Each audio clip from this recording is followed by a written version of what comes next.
Following its announcement at the Game Awards, Back 4 Blood had a closed alpha playtest in the middle of December of last year with a large enough player base to easily find matches and experience the game a little over 6 months before release. The playtest, although popular, turned many people off the game due to the differences between Left 4 Dead and itself, with Back 4 Blood appearing to position itself as a mechanical next generation to Left 4 Dead. However, some problems observed in gameplay have caused many, including myself, to question if the game could be finished in the announced 6 months. A conversation all well and good for the game overall, if it were not for the other forces taking action that give the impression that this game will not last a few months after release, regardless of how mechanically sound it may end up being. Back 4 Blood's alpha test was riddled with failures, many of which were not Turtle Rock's fault.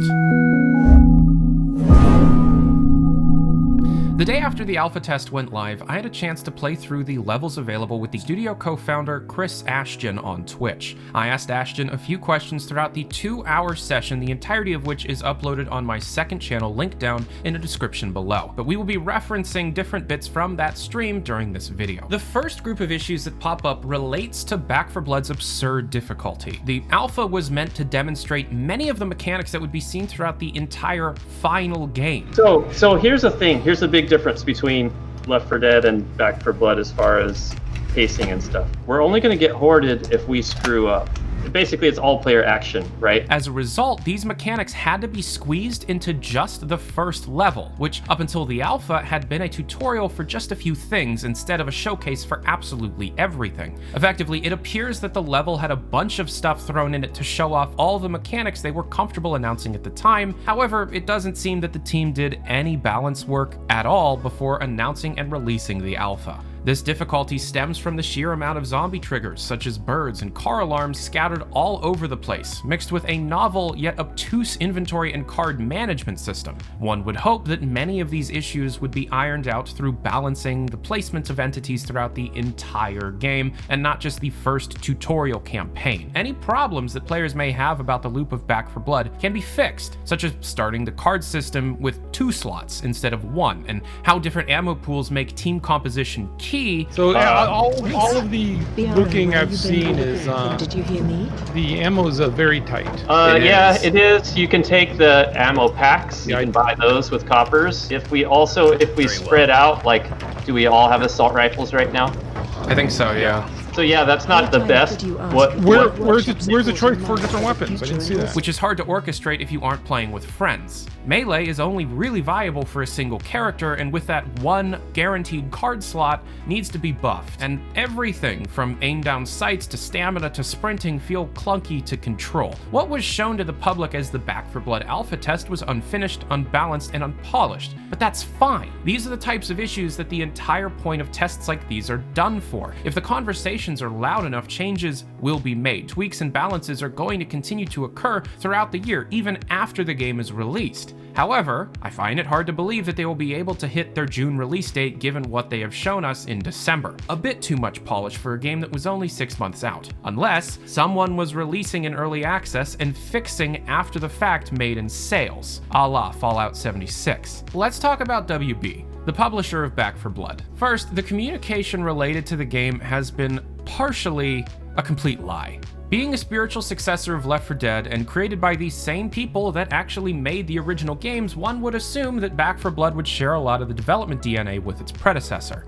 It does not. Of the Back 4 Blood team, only a small handful of people actually worked on Left 4 Dead with Valve. This was the same wording and marketing that was done with Evolve, and it was not entirely true back then either. Next, the exact moment Back 4 Blood's closed alpha test went live, WB, the publisher, immediately announced pre-order bonuses, different tiered additions to the game, and DLC on the exact minute of the closed alpha's release. Is the pre-order DLC gonna divide the community? Because they announced like those ultimate editions on Steam earlier today. Yeah, I wish they wouldn't have talked about that yet, but what do you do? No, so yeah, I can't really elaborate, but no. Sure. I mean, obviously we're super sensitive to that. We had such a bad run of it with Evolve that in every sort of meeting we've ever been in, we're like insanely adamant about the way this stuff is going to work. So I think we have a good plan. I hope that everybody's going to be happy. I think they will.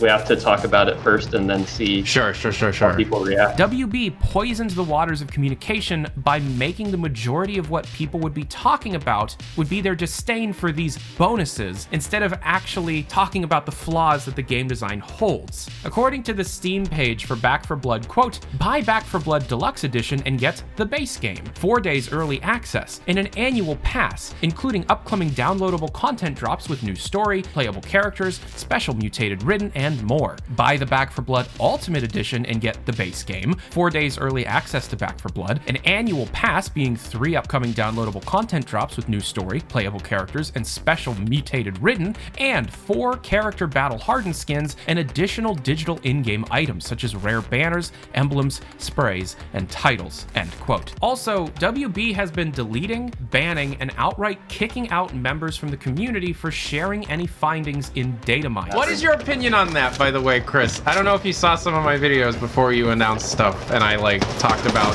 rumors and leaks and stuff. What's your opinion on that as a developer? I bet he loves it. I do, yeah. I mean, both as a gamer and as a, like, it's people talking about the game, right? And so I'm sure that WB doesn't like it, but I do. Nice. The files for Back 4 Blood were open to anyone and run on a standard version of Unreal Engine, a very easy engine to open and see the assets from. As a games as a service platform, like Back 4 Blood is positioned to be, if a pattern of banning people excited enough to get into your game and look for what's next becomes a common practice, WB will be silencing a major source of free advertising for their game. This could be explained away as the publisher not wanting to have content of the game spoiled. However, they also started kicking people that somehow, in the short window of time, was creating custom content for Back 4 Blood. A user on Reddit showed off their ability to launch into a custom map and was banned from the community. WB, if you want your game to succeed, you need to allow these communities to do what they want. It is nothing but free advertisement for your game, and if something juicy enough is found, every major press outlet will report on those findings, which is just more free advertising. I guess WB would not like it if I,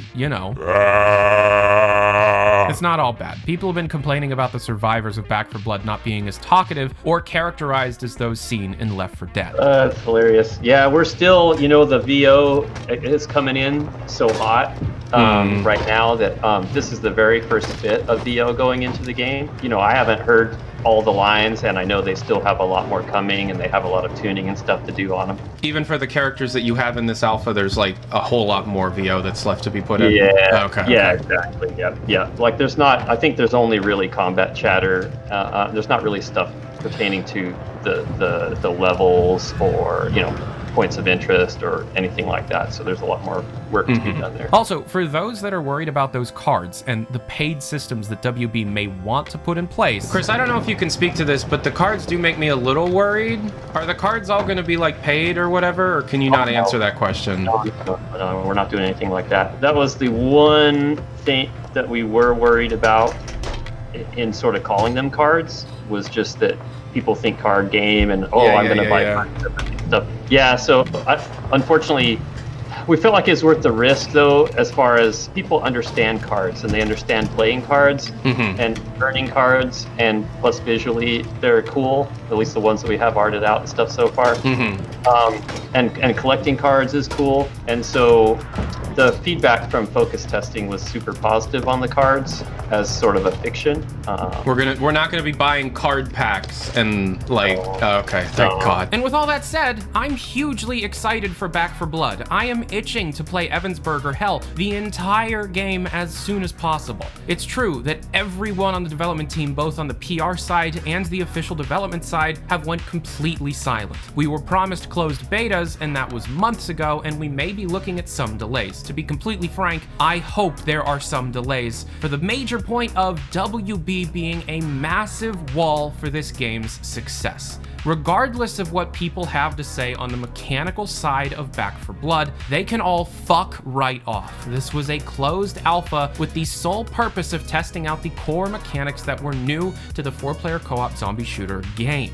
They need tuning, they need fixing, and the performance problems mixed with the quote-unquote lack of story is all just a part of it being an early alpha. The game should not be released in an early state and patched later, just so that WB can nickel and dime us out of as much money as possible. There should not be different editions of a game that is just starting out. There should not be future DLC announcements for a new franchise that needs to make a good first impression. WB, we have been here before. We were promised Evolve as the next generation zombie shooter from the creators of Left 4 Dead, and we were nickeled and dimed out of everything. And if WB doesn't let up and allow Turtle Rock to create the game that needs to be created, they and we are facing another Evolve situation.